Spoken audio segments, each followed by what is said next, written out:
Hey everyone, welcome back to Corporate Decoder, the place where we decode the confusing world of corporate finance. And let me tell you, this filing is not about exciting new product launches, but about a more fundamental money movement, so buckle up. Today we are diving into a filing from KKR FS Income Trust, a company you might not hear about every day, but one involved in moving significant amounts of money.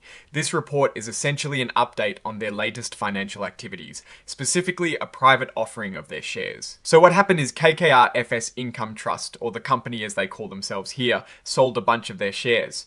We are talking about over 4.2 million Class I shares in September of 2025. This wasn't some public sale where anyone could just hop on and buy. It was a private offering, meaning they found specific investors to buy these shares. The total amount of money raised from this particular sale was a cool $125.6 million.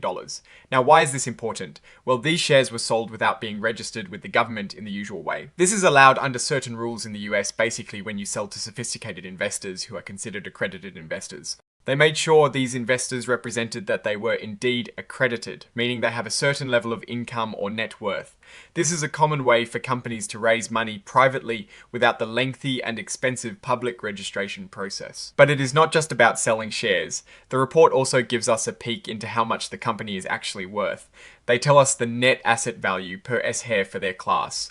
iShares as of the end of August. That was $29.77 per S-share. And then just a couple of days later, on the 2nd of September, the company S total net asset value, meaning the estimated total worth of all their assets minus their liabilities, was about $1.272 billion. That's a big chunk of change. This filing also sheds light on their ongoing fundraising efforts. They have a continuous private offering going on, aiming to raise up to $5 billion. As of the date of this report, they had already issued a significant number of Class I shares, over 46 million of them, bringing in about $1.360 billion. They plan to keep selling shares on a monthly basis. This tells us they are actively raising capital and likely investing it in various income, generating assets. Let's circle back to the specific share sale mentioned. They sold 4,219,629.518 Class I shares. The precise number was going to be finalized later in September. For this batch of shares, they collected $125.618 million.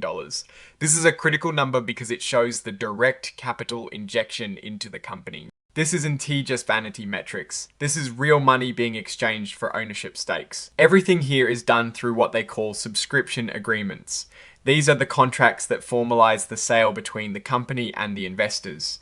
It's all very structured and legal. Now, KKR FS Income Trust, part of the larger KKR group, is known for its investment management.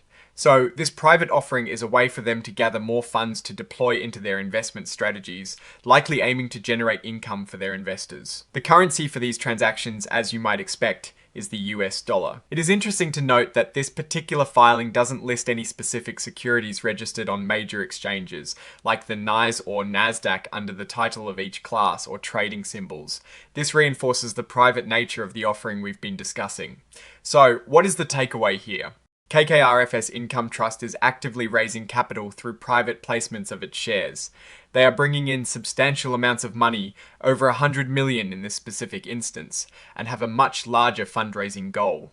Their net asset value shows they manage a significant portfolio, valued in the billions. This is a company that is in a growth and capital accumulation phase, using private markets to fuel its investment activities. The fact that they are selling Class I shares suggests there might be different classes of shares with varying rights or fees for different types of investors, which is common in the investment fund world. They are operating within the framework of private offerings, relying on accredited investors, which is a standard practice for funds like these.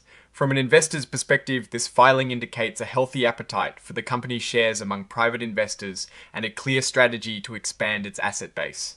It is important to remember that private offerings often come with less public information than registered offerings, so understanding the underlying investments and risks managed by KKR FS Income Trust would be crucial for any potential investor.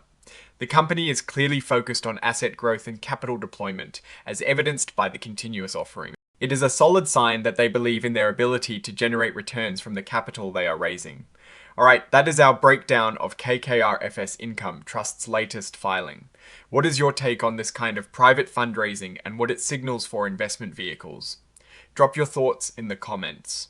If this analysis was valuable, hitting that like button really helps us out, and subscribe for more deep dives into the financial world. Don't forget to check out our Discord community in the description below for even more insights and discussions. Thanks for watching, see you next time.